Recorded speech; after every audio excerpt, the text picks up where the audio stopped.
Tu cerebro, después de los 55 años, no está condenado a decaer poco a poco hasta convertirse en una sombra de lo que fue. Puede literalmente rejuvenecer, generar nuevas conexiones, volverse más ágil de lo que era hace una década, y la ciencia lo ha demostrado con una claridad que sorprende incluso a quienes llevan años estudiándolo. Pero, y esto es importante, no lo hace de la forma en que la mayoría de la gente cree. No se trata de hacer sudokus todas las mañanas, ni de memorizar listas de palabras sin sentido, ni de tomar suplementos que prometen milagros en un frasco. Se trata de algo mucho más sencillo, mucho más accesible y también, tengo que admitirlo, bastante más extraño de lo que imaginas. Quiero que pienses, por un momento, en todo lo que has escuchado durante años sobre cómo cuidar la memoria después de cierta edad. Haz crucigramas, juega al sudoku, lee mucho, toma vitaminas para la memoria. Y quiero decirte algo con total honestidad. Ninguno de esos consejos es exactamente falso, pero ninguno de ellos tampoco es especialmente eficaz por sí solo, y la razón es más simple de lo que parece. Todos ellos son actividades que, con el tiempo, tu cerebro termina automatizando. La persona que hace el mismo tipo de crucigrama cada mañana durante 10 años no está desafiando a su cerebro. Lo está entrenando en una tarea muy concreta que tarde o temprano deja de suponer ningún reto real. Y un cerebro que ya no encuentra retos, por muy ocupado que parezca estar, deja de generar el tipo de estimulación que realmente importa. Hoy quiero hablarte de 6 hábitos que, según la neurociencia del envejecimiento más reciente, activan procesos reales de renovación cerebral, porque hábitos que a primera vista pueden parecerte un poco raros, incluso ridículos, pero que tienen detrás una lógica biológica sólida que quiero explicarte con calma, uno por uno. Y al final de este video voy a revelarte la idea que conecta a los 6, una idea que, una vez que la entiendas, va a cambiar por completo la forma en que cuidas tu mente durante el resto de tu vida. Antes de entrar en materia, quiero contarte la historia de Ricardo, porque creo que en algún punto de su historia te vas a reconocer tú, o vas a reconocer a alguien muy cercano. Ricardo tenía 58 años. Había trabajado toda su vida como contable y llevaba aproximadamente un año notando algo que le generaba una angustia silenciosa que no compartía con nadie. Se le olvidaban nombres de personas que conocía desde hacía décadas. Entraba en habitaciones y se le olvidaba para qué había ido. Y en más de una reunión de trabajo se había quedado en blanco, buscando una palabra completamente común que, hasta hacía poco, jamás le había costado encontrar.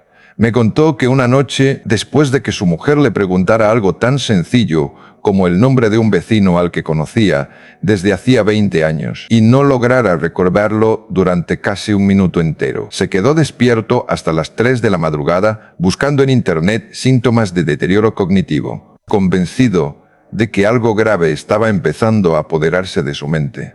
Ricardo empezó a temer, en silencio, que estuviera empezando algo grave, algo irreversible, y ese miedo, más que los propios olvidos, empezó a condicionar su vida entera. Dejó de ofrecerse voluntario para presentaciones en el trabajo.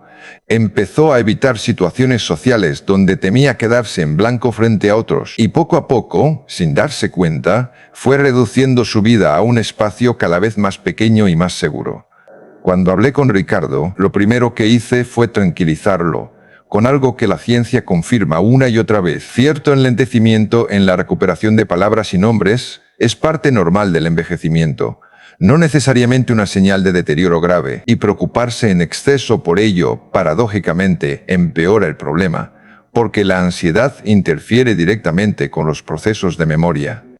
Pero lo segundo que le expliqué, y que quiero explicarte también a ti, es que existe evidencia sólida de que el cerebro, incluso después de los 55, 60 o 70 años, conserva una capacidad extraordinaria llamada neuroplasticidad, la habilidad de crear nuevas conexiones neuronales, y en ciertas regiones como el hipocampo, incluso de generar neuronas completamente nuevas. Durante décadas se creyó que esto era imposible después de cierta edad, que el cerebro adulto era una estructura fija, casi terminada, y esa creencia, ya desmentida por la investigación moderna, sigue haciendo un daño enorme porque convence a millones de personas de que ya no vale la pena esforzarse por mejorar su mente. Lo que sí es cierto, y esto es clave, para entender los 6 hábitos que voy a compartirte es que el cerebro no se estimula de cualquier manera. Existe un concepto llamado reserva cognitiva que hace referencia a la capacidad del cerebro de resistir el deterioro gracias a la riqueza y la variedad de las conexiones que ha construido a lo pulpario largo de la vida. Y esa reserva no se construye repitiendo tareas conocidas por más que las repitas 1000 veces. Se construye enfrentando al cerebro a situaciones nuevas, ligeramente incómodas, que lo obligan a salir de sus rutas automáticas. Hay un dato que suelo compartir en estos casos, porque ayuda a entender la magnitud de esto. Estudios post-mortem de personas mayores han encontrado, en algunos casos, cerebros con signos físicos notables de deterioro asociados a ciertas enfermedades neurodegenerativas. Y sin embargo, esas mismas personas, en vida, nunca llegaron a mostrar síntomas claros de demencia, precisamente porque habían construido, a lo largo de los años, una reserva cognitiva tan sólida que su cerebro fue capaz de compensar el daño físico mediante rutas alternativas. Eso es exactamente lo que buscamos construir con los 6 hábitos que voy a compartirte hoy: rutas alternativas, conexiones nuevas, caminos neuronales de repuesto. Ahí está la clave de todo lo que vamos a hablar hoy. Y ahí está también la razón por la que estos 6 hábitos, aunque parezcan extraños, funcionan mucho mejor que cualquier crucigrama. El primer hábito extraño es escribir. Cepillarte los dientes o comer con la mano que no usas habitualmente. Sé que suena a poco, e incluso un poco absurdo, pero quiero explicarte la razón detrás de esto. Cuando usas tu mano dominante para una tarea, tu cerebro la ejecuta casi en piloto automático, sin apenas esfuerzo consciente, porque ese circuito neuronal está completamente consolidado. Pero cuando usas la mano contraria, obligas a regiones del cerebro que normalmente están poco activas durante esa tarea a entrar en acción, generando nuevas conexiones entre el hemisferio derecho y el izquierdo, a través de una estructura llamada cuerpo calloso, que funciona como un puente de comunicación entre ambos lados del cerebro. Cuanto más se ejercita ese puente, mejor circula la información entre hemisferios, algo que se traduce, en la práctica, en una mayor flexibilidad mental y en una capacidad más ágil para resolver problemas desde distintos ángulos. Le propuse a Ricardo que, durante 2 semanas, se cepillara los dientes con la mano izquierda cada mañana. Algo tan simple que al principio le pareció casi ridículo. Me contó entre risas que las primeras veces se salpicó pasta de dientes por todo el espejo y que su mujer lo miraba con una mezcla de curiosidad y diversión. Pero hacia la segunda semana empezó a notar algo. No solo mejoraba su destreza con la mano izquierda, sino que sentía una especie de agudeza mental distinta durante el resto de la mañana, como si ese pequeño desafío inicial pusiera en marcha algo que se mantenía activo durante horas. Y aquí viene algo que casi nadie te cuenta, y que es justo el error que comete la inmensa mayoría de personas que intentan cuidar su cerebro después de los 55 años. El error es buscar ejercicios mentales que sean cómodos, agradables, que no generen ninguna fricción, cuando en realidad es precisamente esa pequeña fricción, esa incomodidad inicial, la que activa el proceso de renovación neuronal. Un ejercicio mental que no te cuesta nada, que haces con total facilidad, apenas estimula nada nuevo, porque tu cerebro ya sabe hacerlo perfectamente. La clave siempre está en ese punto justo de dificultad, ni tan fácil que resulte aburrido, ni tan difícil que resulte frustrante. El segundo hábito extraño es cambiar deliberadamente tus rutas habituales, caminar por calles distintas a las de siempre, cambiar el orden en el que haces las tareas de la mañana, incluso reorganizar los muebles de una habitación de vez en cuando. Esto tiene una base neurológica fascinante, relacionada precisamente con el hipocampo, esa misma región que mencionábamos antes, que funciona como una especie de sistema de navegación interno. Cuando caminas siempre por el mismo camino, tu cerebro deja de prestarle atención real al entorno, porque ya lo tiene completamente mapeado. Pero cuando cambias de ruta, aunque sea mínimamente, obligas a tu cerebro a crear un mapa nuevo, a prestar atención activa a detalles que antes ignoraba. Y ese proceso de mapeo espacial activo es uno de los estímulos más potentes que existen para mantener sano el hipocampo, precisamente la región que primero se ve afectada en los procesos de deterioro cognitivo. Y aquí quiero detenerme un momento, porque sé exactamente lo que muchas personas están pensando ahora mismo, y prefiero decírtelo yo antes de que lo pienses tú y cierres el video. Quizás estás pensando que esto suena demasiado simple para funcionar de verdad, que cambiar de ruta al caminar o cepillarte los dientes con la otra mano no puede tener un impacto real comparado con, por ejemplo, aprender un idioma entero o hacer un curso universitario. Y entiendo esa duda porque parece lógico pensar que cuanto más grande y ambicioso sea el esfuerzo, mayor será el beneficio. Pero la investigación sobre neuroplasticidad muestra algo distinto. Lo que de verdad importa no es la magnitud del esfuerzo, sino la frecuencia y la consistencia de la novedad. Genera más cambios estructurales medibles en el cerebro que un esfuerzo enorme hecho una sola vez y después abandonado. No la intensidad puntual es lo que de verdad transforma. El tercer hábito extraño es aprender y repetir en voz alta cada día una sola palabra nueva en un idioma que no dominas, aunque nunca llegues a tener una conversación fluida en él. Esto puede parecer insuficiente, casi simbólico, pero la evidencia sobre el aprendizaje de idiomas y la salud cerebral es contundente. Las personas que mantienen algún tipo de práctica lingüística activa, incluso mínima, muestran una mejor conectividad entre regiones cerebrales relacionadas con el lenguaje, la memoria de trabajo y la atención, en comparación con quienes no practican ningún tipo de estimulación lingüística nueva. No hace falta que te propongas dominar un idioma completo, algo que además puede resultar desalentador y llevar a que abandones pronto. Basta con una palabra, aprendida con calma, repetida varias veces durante el día, integrada quizás en una frase sencilla. Ese pequeño ejercicio diario, sostenido en el tiempo, activa redes neuronales relacionadas con la memoria semántica, que de otra forma permanecerían prácticamente dormidas. Hay algo adicional que quiero añadir aquí, porque me parece revelador. Algunos estudios sobre bilingüismo tardío sugieren que las personas que mantienen algún tipo de exposición activa a un segundo idioma, incluso de forma modesta, muestran, en promedio, una aparición más tardía de síntomas relacionados con el deterioro cognitivo en comparación con quienes solo utilizan un único idioma durante toda su vida.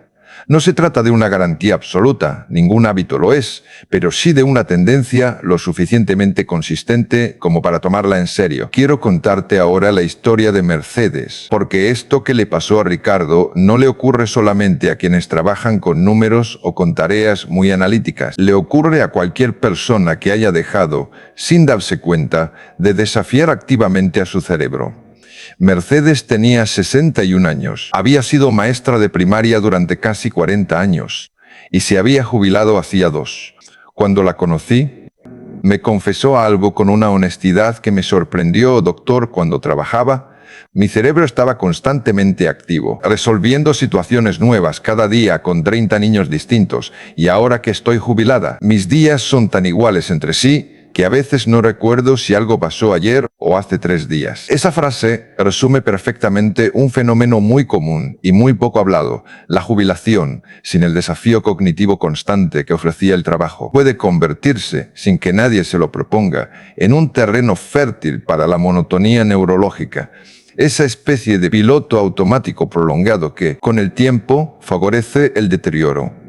El cuarto hábito extraño, y este es quizás el que genera más sonrisas cuando lo explico por primera vez, es comer al menos una comida a la semana con los ojos cerrados, o al menos una parte de ella. Esto suena a excentricidad, lo sé, pero tiene una justificación neurológica muy sólida. Cuando cierras los ojos mientras comes, tu cerebro se ve obligado a compensar la falta de información visual, intensificando el procesamiento de otros sentidos, el olfato, el gusto, la textura de los alimentos en la boca, incluso el sonido al masticar. Este tipo de reorganización sensorial temporal activa regiones cerebrales relacionadas con la integración multisensorial que normalmente reciben mucha menos atención en nuestra vida diaria, dominada casi por completo por la información visual, hasta el punto de que muchos especialistas hablan de una especie de atrofia sensorial parcial en los sentidos menos utilizados, simplemente porque la vista, con su enorme cantidad de información constante, termina acaparando casi todos los recursos de atención disponibles. Le propuse este ejercicio a Mercedes y me contó, entre risas, que la primera vez que lo intentó con una simple manzana, descubrió sabores y texturas que jamás había notado en 30 años comiendo manzanas, y que la experiencia, más allá del beneficio cerebral, le devolvió una sensación de curiosidad y asombro que hacía mucho tiempo no sentía frente a algo tan cotidiano. El quinto hábito extraño es moverte, aunque sea unos minutos al día, sin coreografía fija, sin repetir una secuencia aprendida, dejando que el cuerpo improvise libremente al ritmo de una música. No hablo de baile técnico ni de ejercicios estructurados, hablo de movimiento espontáneo, del tipo que muchas personas dejan de practicar por completo después de cierta edad porque les parece infantil o poco serio. Y sin embargo, este tipo de movimiento improvisado exige algo que ningún ejercicio repetitivo exige: una coordinación en tiempo real entre el sistema motor, el sistema auditivo y regiones cerebrales encargadas de la toma de decisiones rápidas, porque en cada instante el cerebro está decidiendo, sin guión previo, qué hacer con el cuerpo a continuación. Esa toma de decisiones constante, improvisada, es un estímulo cognitivo mucho más potente que seguir una coreografía memorizada, precisamente porque no hay automatismo posible. Cada movimiento exige una decisión nueva. Además, este tipo de movimiento libre fortalece la conexión entre el cerebelo, tradicionalmente asociado solo con el equilibrio y la coordinación motora, y regiones de la corteza prefrontal implicadas en la planificación y la toma de decisiones. Una conexión que investigaciones recientes sugieren que juega un papel mucho más importante en el envejecimiento cognitivo saludable de lo que se pensaba hace apenas una década. Ahora bien, no te vayas todavía, porque el sexto hábito, el último de la lista, es quizás el que más sorprende a quienes lo escuchan por primera vez, y también el que más rápido pueden empezar a practicar desde hoy mismo. El sexto hábito extraño es tararear o cantar en voz baja o en voz alta una melodía completamente nueva cada semana, una canción que no conocías antes, en lugar de recurrir siempre a las mismas canciones familiares de toda la vida. La música tiene un efecto verdaderamente único sobre el cerebro, porque a diferencia de casi cualquier otra actividad, activa de forma simultánea regiones relacionadas con la memoria, la emoción, el lenguaje y el movimiento, todas a la vez, en una especie de sincronización que pocas actividades logran igualar. Pero aquí está el matiz importante: escuchar siempre las mismas canciones de siempre, por muy placentero que resulte, no genera el mismo nivel de estimulación que aprender algo musicalmente nuevo, porque tu cerebro ya tiene esas melodías completamente automatizadas, las reconoce sin ningún esfuerzo. Aprender una melodía nueva, en cambio, con su ritmo distinto, sus notas desconocidas, obliga al cerebro a construir un patrón completamente nuevo desde cero, activando justamente ese proceso de plasticidad del que hemos hablado durante todo este video. Mercedes empezó a hacer esto de una forma muy sencilla. Cada domingo por la mañana buscaba una canción que nunca había escuchado, de un género distinto al que solía escuchar, y pasaba la semana tarareándola mientras hacía las tareas de casa. Al principio le costaba, se le olvidaba la melodía a los pocos días. Tenía que volver a escucharla varias veces. Pero hacia el segundo mes, notó algo que la sorprendió profundamente. No solo retenía las melodías con más facilidad, sino que su capacidad general de memoria, incluso para cosas que no tenían nada que ver con la música, nombres, listas de la compra, citas médicas, había mejorado de forma notable. Me dijo una frase que resume perfectamente el espíritu de estos 6 hábitos. No sabía que cuidar mi cerebro pudiera ser tan divertido. Siempre pensé que iba a ser aburrido y disciplinado, como hacer dieta. Y resulta que ha sido casi como volver a jugar. Quiero contarte también brevemente el caso de un tercer paciente, porque ilustra algo importante sobre cómo estos hábitos funcionan mejor cuando se combinan entre sí. Se llamaba Joaquín, tenía 64 años y era, según sus propias palabras, un hombre de costumbres muy fijas. El mismo desayuno cada día, el mismo periódico, el mismo trayecto para pasear al perro durante más de 15 años. Cuando le propuse estos 6 hábitos, se mostró bastante escéptico al principio. Me dijo que le parecían casi una pérdida de tiempo, comparados con seguir leyendo el periódico a diario, algo que él consideraba mucho más serio e intelectual. Le expliqué que leer el mismo tipo de contenido, con el mismo formato, sobre temas similares, aunque sea una actividad valiosa por otras razones, no representa el mismo tipo de desafío neurológico que introducir novedad genuina en la rutina diaria. Joaquín decidió probar, sobre todo por curiosidad, combinando el cambio de rutas al pasear al perro con el aprendizaje de palabras nuevas en voz alta durante esos mismos paseos. 3 meses después me contó, todavía con cierta incredulidad en la voz, que se sentía más despierto por las mañanas, que discutía con más agilidad en las sobremesas familiares, y que su nieta adolescente, la más crítica de la familia con sus opiniones, le había dicho que ahora argumentaba mejor que ella en algunos temas, algo que Joaquín consideraba, entre risas, su mayor logro reciente. Quiero que entiendas algo importante antes de seguir, porque es justo el motivo por el que muchísima gente empieza estos 6 hábitos con entusiasmo y los abandona a las pocas semanas. El cerebro necesita repetición constante para que la novedad se convierta en una fuente sostenida de estimulación. No unos cuantos días sueltos cuando te acuerdas, sino una práctica regular durante varias semanas seguidas. La primera semana es probable que te olvides de varios de estos hábitos, que sigas usando la mano dominante por costumbre, que camines por la ruta de siempre sin pensarlo, y está bien. No te castigues por eso, simplemente vuelve a intentarlo al día siguiente. La segunda semana ya te resultará más natural recordarlos. Hacia la tercera o cuarta semana vas a empezar a notar algo distinto en tu agudeza mental general. Una sensación de claridad que antes no tenías. Y, aunque todavía sutil, hacia la quinta semana es posible que la novedad inicial pierda algo de su encanto, y es justo en ese punto donde muchas personas abandonan, así que si llegas a esa semana con ganas de dejarlo, recuerda que es exactamente ahí donde el cerebro empieza a consolidar los cambios más profundos, aunque todavía no los notes del todo desde fuera. Hacia la sexta semana notarás que, frente a un problema cotidiano, tu mente empieza a generar soluciones alternativas con más rapidez, casi como si hubieras desempolvado una flexibilidad mental que llevaba tiempo dormida. Hacia la séptima semana es común que empieces a disfrutar genuinamente de la novedad en sí misma, ya no como un ejercicio impuesto, sino como una fuente real de curiosidad y entretenimiento. Y hacia la octava semana, personas que te rodean van a empezar a notar que tienes más chispa, que encuentras las palabras con más rapidez, que tu conversación tiene una vivacidad que quizás llevaba tiempo sin tener. Da igual si tienes 55 años recién cumplidos o si ya pasaste de los 80. Da igual si tu memoria ya empieza a fallarte de vez en cuando o si todavía la sientes completamente afilada. Da igual si trabajas o si ya estás jubilado. Estos 6 hábitos: usar la mano contraria, cambiar tus rutas habituales, aprender una palabra nueva cada día, comer con los ojos cerrados de vez en cuando, moverte sin coreografía fija y aprender una melodía nueva cada semana. No dependen de tus circunstancias externas, dependen únicamente de tu disposición a introducir deliberadamente un poco de novedad en tu rutina diaria.